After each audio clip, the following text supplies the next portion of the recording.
You're listening to Mentoring Developers.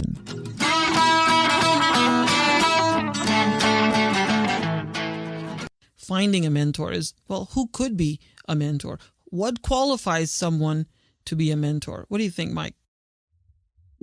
What qualifies somebody to be a mentor? Wow, that's a tricky question. I mean, ideally, it would be someone who has a couple of years more experience than yourself, perhaps. Someone who's a good listener. Someone who, well, I guess the ideal teacher is someone who is aware that they're also a student. That's what comes to mind anyhow, when you ask me that. Yeah, so what I'm trying to get at is this. You go to a users group meeting, or you go to a meetup, or any kind of event, you go to a conference, perhaps there is a room with 100 people in there, and some of them are going to have this expertise, some of them are going to have that expertise, some of them are going to be older, some of them younger, some men, some women.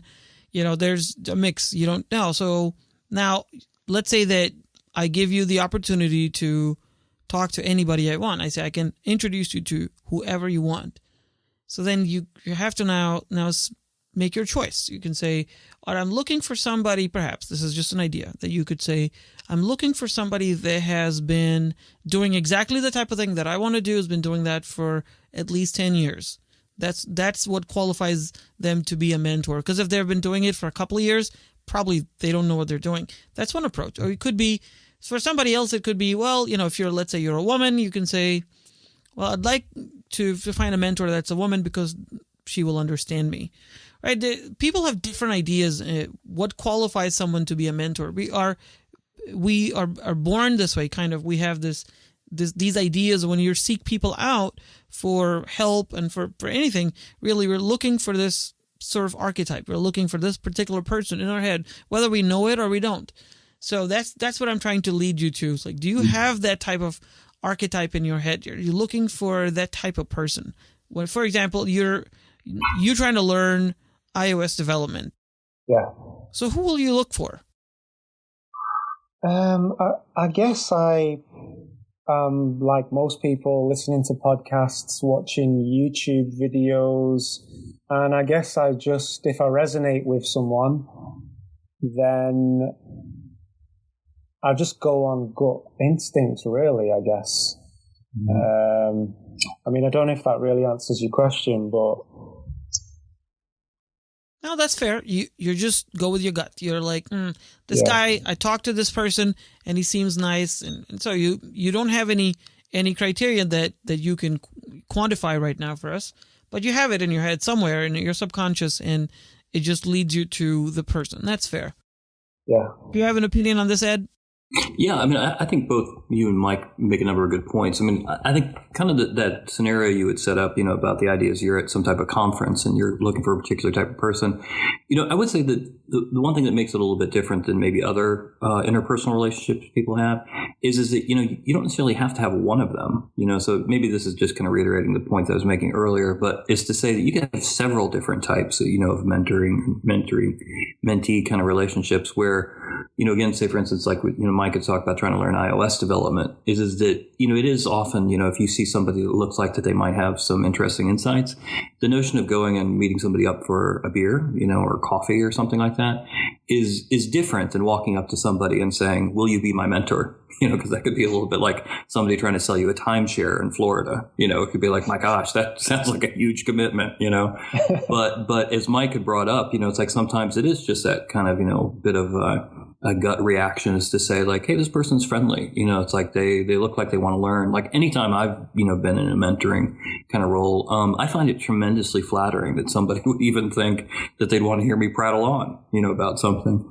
So the general notion is that, you know, depending on where you meet people at their, you know, their time of life, what they're open to, and even just practical things like time commitments and such. But very much that point that Mike was bringing up is that, if you hit it off with somebody and you enjoy spending time with that person, talking about your craft, jobs, mentoring, things like that, all those things are going to be a lot more fluid and easier to work out rather than just formalizing it and saying, oh, let's be my mentor or let me be your mentor.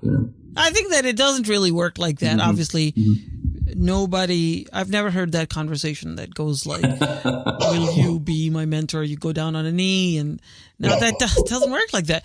That's the person you see running out of the conference room. So, yeah. So what could happen is, let's say that you are in a room and you could talk to anybody you want, but you're specifically looking for a mentor.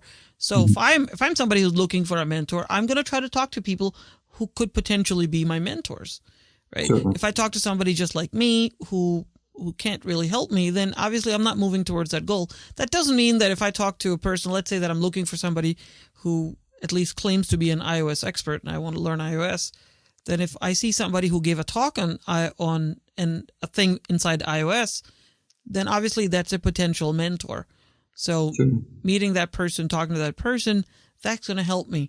And so if I'm looking for a mentor, that's what I'm going to go towards. And then I'm going to talk to them. And then it goes with gut. And if they have the important thing that you mentioned, Ed, was time, because they could be really good, but they may not have the time or the inclination to spend time with you.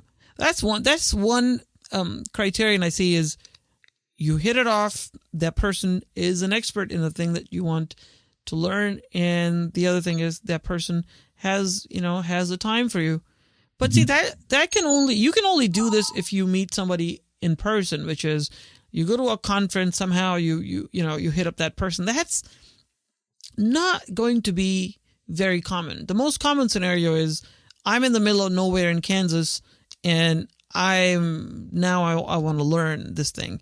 And I don't really have the opportunity to go meet experts, in my field in person. So then I'm going to have to reach out to them over email, social media, and all that. So that becomes even more awkward.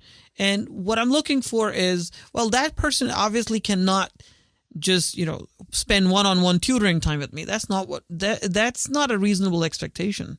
But what we can expect is that, that person could perhaps, give you some tips and pointers and point you in the right direction. This leads us into the next question, which is this question of a quote unquote personal mentor, because you can say, well, this person is my mentor. We may not call it that. We may not ever declare that. But as a matter of fact, if I have a question, if I am in trouble, I turn to that person. So in effect, that person is my mentor. Thank you so much for listening. For show notes and transcripts, visit us at mentoringdevelopers.com.